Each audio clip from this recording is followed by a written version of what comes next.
네, 여러분 혹시 오늘이 24년도의 마지막 금요일이라는 거 알고 계셨나요? 하지만 오늘의 코인과 함께 하신다면 좀 더 완벽한 한 주의 마무리가 될 것 같습니다. 오늘도 여러분들과 함께 성공의 종소리를 함께 울려볼 저는 진행의 장아주입니다. 12월이 정말 다사다난했죠. 비트코인이 사상 신고가를 경신했다가 최근에 또다시 조정분이 나오고 있습니다. 연말까지 우리 시장 더 힘을 내줘야겠죠? 그럼 간밤 미증시 분위기 먼저 살펴보도록 하겠습니다. 네, 미증시 아쉽게도 산타 랠리에 대한 기대감이 한풀 꺾였습니다. 이 3대 지수 모두 혼조세로 자리 잡았는데요. 다우지수가 0.07% 상승했고요. S&P 500과 나스닥 지수가 각각 0.04%, 0.05% 마이너스권으로 안착했습니다. 그래도 나스닥 지수 2만 포인트를 잘 방어해주고 있는 것 같죠? 그럼 이어서 우리 시장의 이슈는 어떤 게 있었을지 헤드라인을 통해서 먼저 만나보도록 하겠습니다. 최근 우리나라 가상자산 시장이 활기를 띠고 있죠. 우리나라 인구 중에 몇 명이 이 암호화폐 시장에 투자를 하고 있을까요? 무려 1,500만 명, 약 3명 중에 1명꼴로 집계가 됐습니다. 아무래도 국내 증시 상황에 이 실망한 투자자들이 대거 유입된 것으로 풀이가 되고 있습니다. 네, 그럼 이어서 두 번째 헤드라인도 한번 만나보도록 할게요. 간밤 주요 경제 지표가 하나 나왔죠. 신규 실업 수당 청구 건수가 나왔습니다. 올해 마지막 고용 지표였기 때문에 시장이 굉장히 주목을 해줬는데요. 계속 실업 수당 청구 건수가 3년 만에 최고치를 기록했습니다.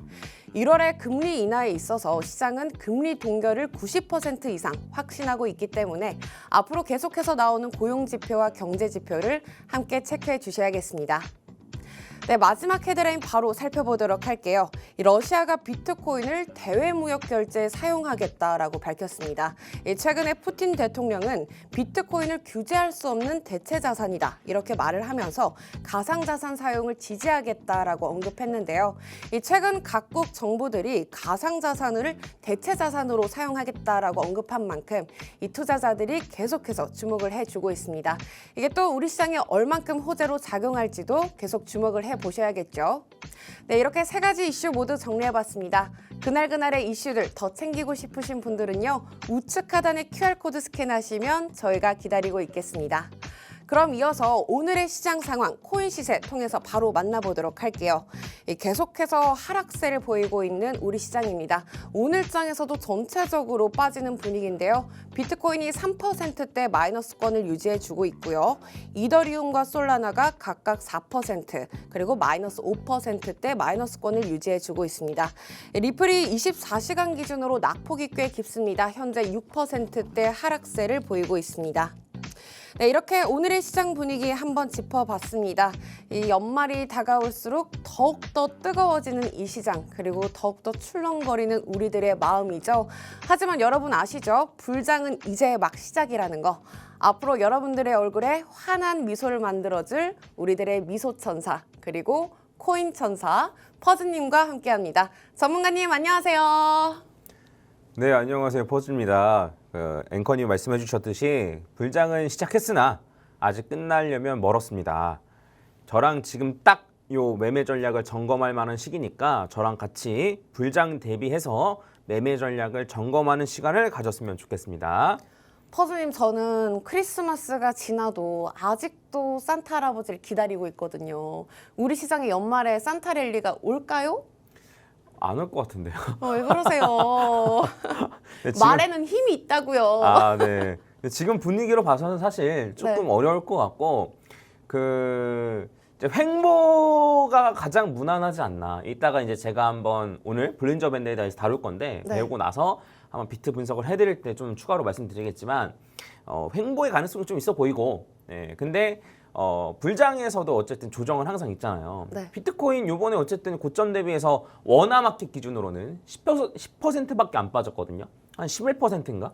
물론 환율과 김프 때문에 네.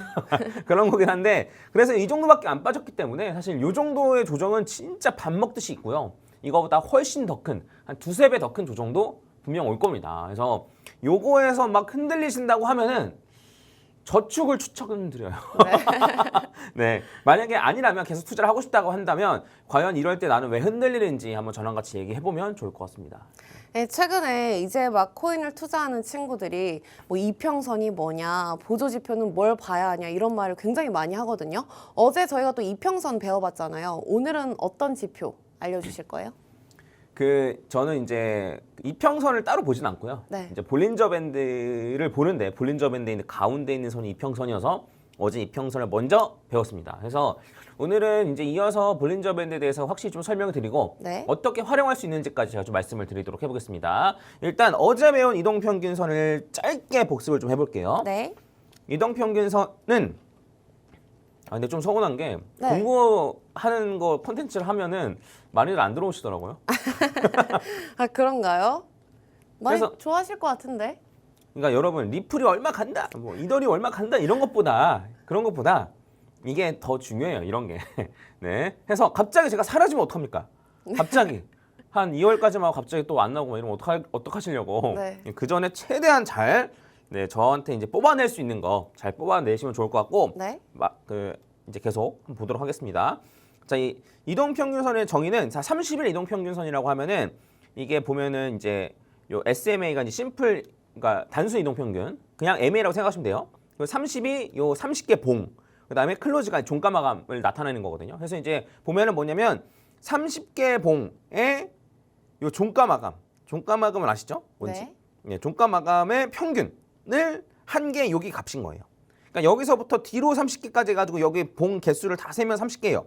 여기는 종가 마감을 평균 내면 여기는 요 선에 있는 요 값이 나오는 거고, 이 선을 이은 것이 이제 이동평균선, 30일 이동평균선이라고 보시면 됩니다. 그래서 이 이동평균선 같은 경우에는 요 30일 동안의 심리가 좀 반영되어 있어요.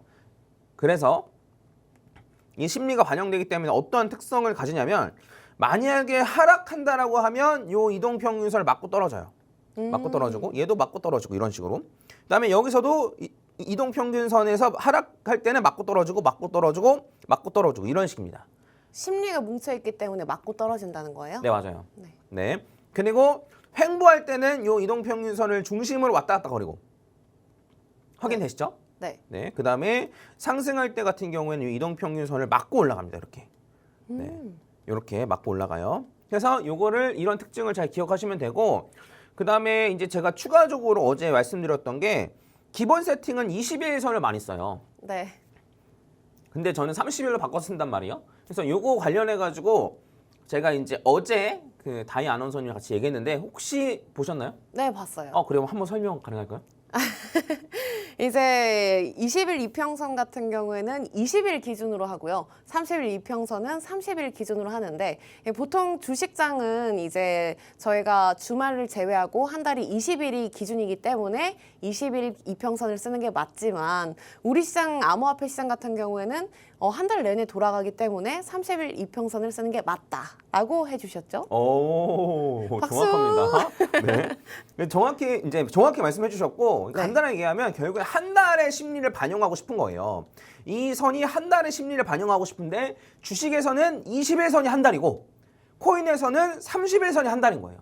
그래서 이제 주식에서는 20일선을 많이 쓰고 코인에서는 30일선을 많이 쓰는데, 근데 주식에서도 요새는 30일선이 저는 더 잘 맞는 것 같아요. 오, 왜 그래요? 그 나스닥도 이따가 제가 차트 분석해 드릴 텐데 30일선이 훨씬 잘 맞거든요. 제 생각에는 이제 선물이 좀 활성화되어 있다 보니까 네. 선물에는 주말도 영업을 하잖아요. 아, 장외 거래 이런 것도 포함인가요? 그러면? 그렇죠. 뭐 이제 장이 끝나고 그 선물 거래 같은 경우에는 이제 장이 끝나고도 계속 네. 거래가 되니까, 그래서 제 생각에는 이제 뭐 30일선이 더 맞지 않나 싶기도 한데, 근데 어쨌든 이런 거고. 근데 코인 같은 경우에는 보시면은 21선 같은 경우 위에 이렇게 살짝 올라갔다 떨어지고 올라갔다 떨어지고, 원래 하락 추세면은 맞고 떨어져야 되잖아요. 네. 그래서 이런 게 깔끔하지 않는 반면에 31선은 맞고 떨어지는 게 굉장히 깔끔하죠.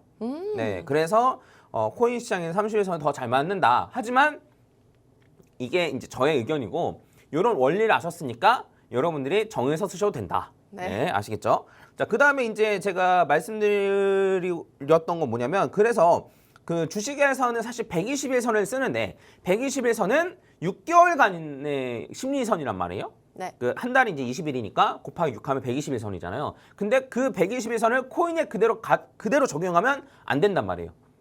왜냐하면 코인에서의 121선은 4달이니까 네. 애매한 거죠. 차라리 3달, 이제 한 분기로 하면 모를까.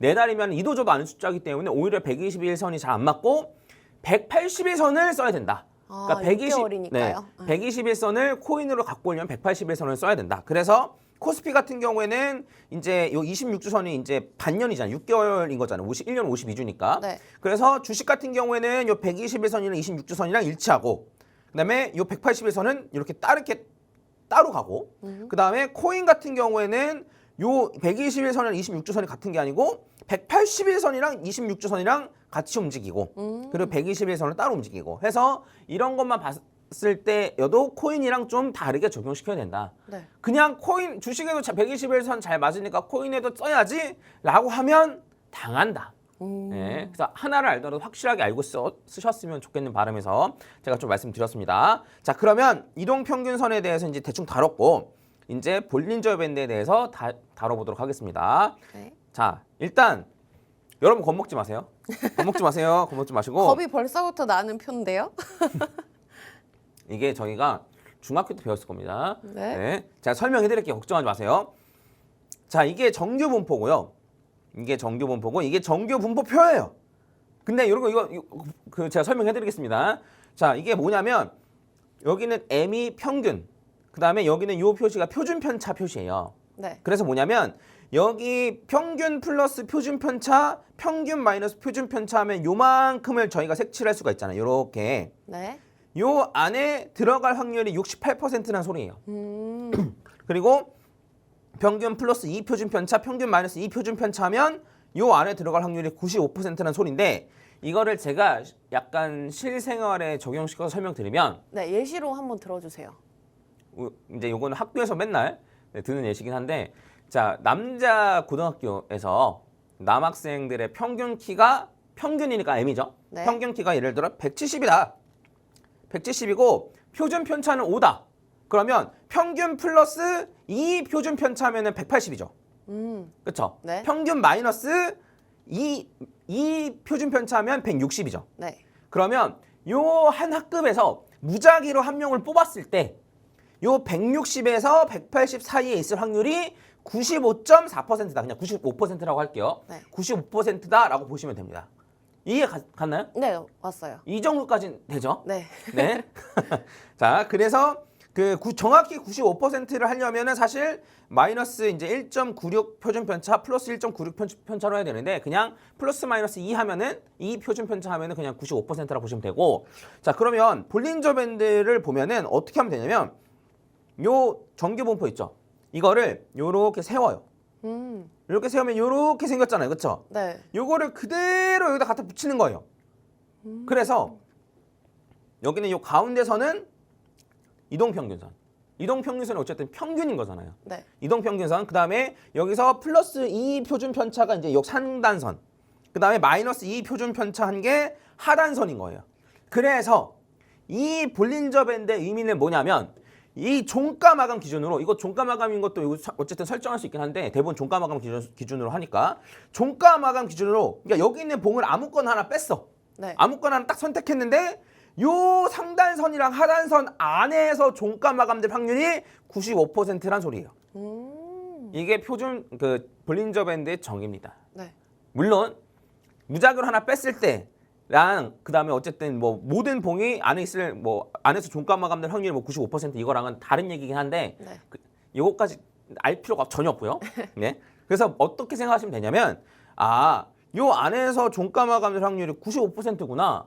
그러면 밖에서 종가 마감이 됐으면 안으로 들어와야 된다는 소리예요. 그렇죠. 95% 확률로 들어와야 하니까. 네. 네. 95% 맞죠? 그 안에서 종가 마감될 확률이 95%니까 요 안으로 들어와야 돼요. 무조건. 물론 더 타고 가다가 들어올 수도 있긴 한데 마냥 타고 올라갈 수가 없다는 거예요. 네. 그리고 이렇게 또 밖에서 종가 마감 됐으면은 안으로 들어와야 된다는 소리예요. 이해 갔죠? 네. 그래서 요 볼린저 밴드 요 상단선 하단선의 특징이 뭐냐면 밖에서 종가 마감 되면 안으로 들어온다. 이게 특징이에요. 네. 그래서 요 안으로 들어오려면 어떻게 해야 하냐면 옆으로 횡보하거나 네. 아니면은 조정을 받아야 돼요. 오. 이해 갔죠? 네. 그러니까 옆으로 횡보해서 들어올 수도 있고 안 그러면 이제 이렇게 조정을 받아서 들어올 수도 있잖아요. 네. 어쨌든 안으로 들어와야 된다. 요거까지 이해 갔죠? 네. 그러면 이제 뭐를 할 거냐면 이 두 개를 합칠 건데 그래서 이제 실제 보면 볼린저 밴드 세팅값 보면은 요 길이는 가운데인지 중심선 이동평균선의 길이가 얼마인지 하는 거고 세팅값에 보면 표준 편차라고 있어요. 오. 이게 30일인 건가요? 네, 맞아요. 네. 네. 그리고 클로즈는 종가 마감 기준. 네. 네, 그래서 만약에 표준 편차를 예를 들어 3으로 바꾼다라고 하면은 3으로 바꾸면은 요 안에 있을 확률이 99.7%거든요. 그래서 실제로는 어떻게 되냐면 여기 있는 만약에 표준 편차를 3으로 바꾸면은 상단선이랑 하단선이 이렇게 넓어져요. 볼린저 밴드가 훨씬 뚱뚱해지겠네요. 네, 맞아요. 네. 그래서 안에 있을 확률이 99.7%로 맞춥니다. 그래서 이런 것도 아시고 표준 편차도 바꿔서 쓰시는 경우도 있는데 저는 웬만하면 그냥 표준 편차는 이로 두고 쓰는 편이에요. 네. 그래서 이러한 특징들이 있으니까 이런 특징을 제가 합쳐보면 아까 전에 이동평균선의 특징은 올라갈 때는 지지받으면서 올라간다면서요. 네. 그렇죠? 그리고 밖으로 튀어나가면 들어온다면서요. 네. 그렇죠? 그럼 이 두 개의 특징을 합치면 상승 추세일 때는 주가가 요 중심선이랑 상단선이랑 왔다 갔다 하면서 올라가는 거예요. 그러면 볼린저 밴드 하단에 맞았을 때 사고 위에 상단에 터치했을 때 팔면 되는 거 아니에요? 뭘 별로예요? 네, 너무 별론데. 왜냐하면 보세요. 자, 상단선 딱 터치했을 때 여기서 팔았어요. 네. 그러면 살 수가 없잖아요. 하단선 터치 안 했으니까. 아, 네. 그러면 여기는 상승을 다 놓치는 거잖아요. 그쵸? 추세를 못 먹는군요. 네. 그래서 사실 방금 말씀드린 건 제가 조금 이따 설명하려고 했는데 횡보 구간일 때만 해당되는 거예요. 아, 네, 이따가 설명드릴게요. 그래서 요 상승 추세는 요 중심선이랑 상단선이랑 왔다 갔다 하면서 올라간다. 왜? 올라갈 때는 이동평균선에서 지지받고 올라가고 밖으로 튀어나오면 들어와야 되고 그래서 이게 왔다 갔다 하면서 올라가게 되는 거예요. 이해 갔죠? 네. 자, 그러면 반대로 하락 추세 같은 경우에는 요 중심선이랑 하단선이랑 왔다 갔다 하면서 떨어진다. 왜? 요 하락할 때는 이동평균선에서 맞고 떨어지고 네. 나가면 들어오고 맞고 떨어지고 나가면 들어오고 그러니까 왔다 갔다 하면서 움직이는 거예요. 네. 이해 갔죠? 네. 근데 만약에 하단선 터치했다고 사면 어떻게 돼요? 아, 계속 조정 나오죠. 네네네. 그래서 이게 방금 말씀하신 게 요 횡보 구간 같은 경우에 말이 되는 게 횡보 구간일 때는 요 이동평균선을 기점으로 왔다 갔다 하면서 움직이잖아요. 네. 그래서 요때는 하단선에서 사가지고 상단선에서 파는 게 돼요. 근데 이런 경우에는 추세를 아예 못 먹는다는 문제점이 생기고 하락 추세인 경우에는 물린다는 문제점이 생겨요. 장기 투자에는 좀 맞지 않네요. 전혀 맞지 않고 단타에도 맞지 않아요. 네. 그래서 볼린저 밴드를 누군가 설명하면서 보세요 여러분 하단선에서 사가지고 상단선에서 팔면 참 좋겠죠 라고 하는 사람들은 네. 정말 공부를 1도 안 했을 가능성이 높습니다. 왜냐하면 그렇게만 말하면 너무 쉽거든요. 그런 부분만 떼어와가지고 말하면 그럴듯하거든요. 근데 볼린저 밴드 특징을 우리가 이동평균 가운데 있는 중심선 이동평균선이고 그 다음에 상단선 하단선은 표준 편차인 걸 우리가 배웠잖아요. 네. 그쵸? 배웠으니까 이제 우리는 알 수 있는 거예요. 그러한 특징들을 가지기 때문에 이런 추세를 판단하는 데 쓸만하지만 요 하단선이랑 상단선 왔다 갔다 하면서 이제 사고 팔고 하는 거에서는 맞지 않는다. 그럼 볼린저 밴드를 활용해가지고 매매를 하려면 어떤 부분으로 매매를 해야 해요? 자, 여러 가지 방법들이 있어요. 근데 네. 저는 기본적으로는 볼린저 밴드를 활용해서 매매를 하진 않습니다. 네, 않는데 근데 제 생각에는 제일 좋은 방법 같은 경우에는 제 기준이에요. 자, 떨어지면은 어쨌든 요 중심선까지는 올라와요.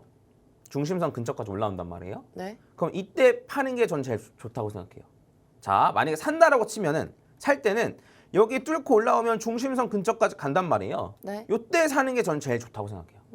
요때 사고 요게 뚫린 다음에 하단선 터치하고 중심선까지 왔을 때 팔고 근데 하락 추세인지 상승 추세인지는 어떻게 알 수 있어요? 나중에 지나고 알 수 있죠. 그래서 뭐냐면 자 우리가 사실 사면은 요럴 때 사면이 물론 좋겠죠. 네. 근데 여기까지 갔다가 다시 떨어질지 그냥 올라갈지 알 수 있어 없어요? 없죠. 없죠.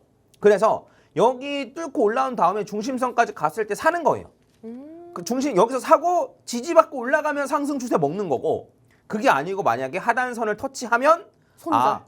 하단선 터치할 때 손절이 아니고 네. 하단선 터치하고 중심선까지 갔을 때 손절. 아. 그럼 여기서는 아래로 떨어질 수도 있고 위로 올라갈 수도 있잖아요. 근데 그러니까 중심선 터치를 안 하면 어떡하죠? 터치를 해요. 오. 네, 아까 하락 추세 같은 경우에는 네. 중심선까지 갔다가 떨어지고 갔다 떨어지고 왔다 갔다 한다고 말씀드렸잖아요. 네네네. 그러니까 중심선 근처까지는 높은 확률로 갑니다. 그래서 우리가 보면은 분기점이 생기는 곳에서 포지션을 들어가면 돼요. 그러니까 이게 그 중심선 요 근처를 뚫고 올라간 다음에 지지를 받았을 때 요렇게 가거나 요렇게 가거나 어쨌든 분기점이 여기서 생기잖아요. 네. 그럼 여기서 진입을 하는 거예요. 그리고 만약에 올라가게 되면 이제 쭉 가져가는 거고 만약에 생각한 대로 안 간다 하더라도 요 하단선 터치한 다음에 중심선까지 갈 텐데 여기서도 올라가거나 떨어지거나 분기점이잖아요. 네. 여기에서 이제 정리를 하는 거죠. 해서 만약에 볼린저 밴드로 매매를 한다라고 하면 이 방법이 제일 좋다라고 생각하고 이렇게 해야지만 이 큰 추세를 먹을 수 있어요. 다만 이렇게 하면 횡보할 때는 계속 손절이 나요. 그러네요. 네. 그래서 이평선 부분에서 매도를 해야 하니까요, 그렇죠? 네. 그래서 이제 요 횡보 구간을 제가 말씀드린 방법을 한다고 치면은 네. 뚫고 올라온 다음에 요 중심선 갔을 때 요때 사는 거죠. 네. 요때 사고 떨어진 다음에 올라갔을 때 이때 손절. 그런 다음에 올라갔다가 떨어질 때 매수 이렇게 됐을 때 손절 이런 식인 거예요. 다만 요 횡보 구간에서는 계속 조금씩 잃는 거예요. 어쨌든 많이 잃는 게 아니고. 그냥 본절 정도 오면 손절하라는 네. 거죠? 그러니까 조금씩 계속 손실을 보는 건데 대신에 이런 식으로 매매를 하면은 이런 큰 추세를 놓치지 않는다는 거예요.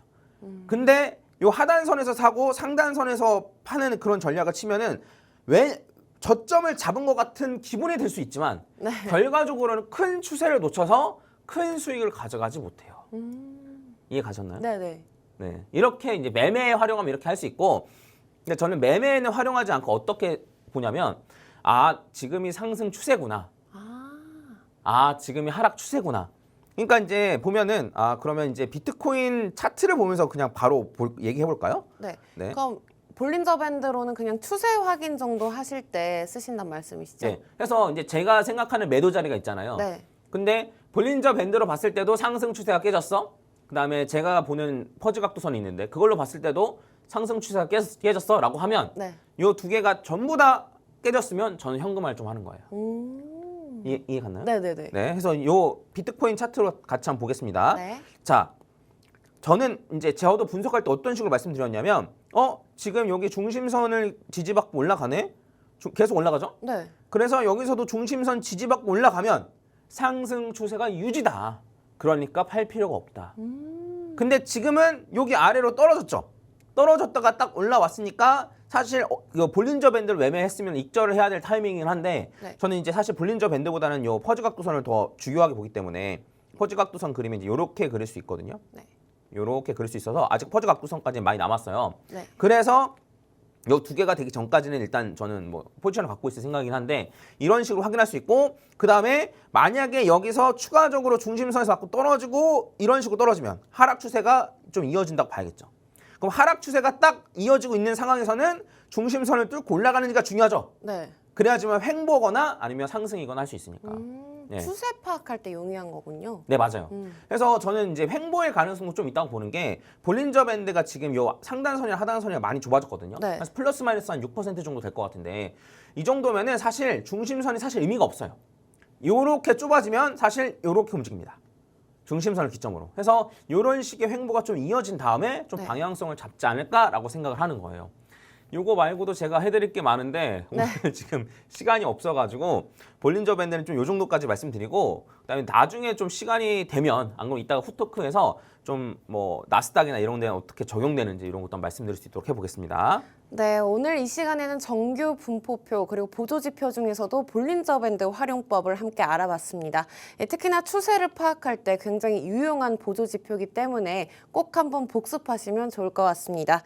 사실 올해도 이제 얼마 남지 않았습니다. 크리스마스는 지나가긴 했지만 우리는 산타랠리를 여전히 기대를 해보셔야겠죠. 연말까지 우리 시장 좀 더 힘을 내줘야겠고요. 여러분들도 끝까지 오늘의 코인과 함께 해주시면 좋을 것 같습니다. 아쉽게도 오늘의 코인은 여기까지입니다. 저희는 다음 주 이 시간에 또 알찬 소식 들고 찾아오도록 하겠습니다. 아울러 본 방송에서 제공되는 정보는 투자 판단을 위한 제안일 뿐 해당 종목의 가치, 상승, 하락은 보장하지 않는다는 점 참고 부탁드립니다. 오늘의 코인 시청해주신 여러분 오늘도 고맙습니다. 여러분 다 같이 성투하세요.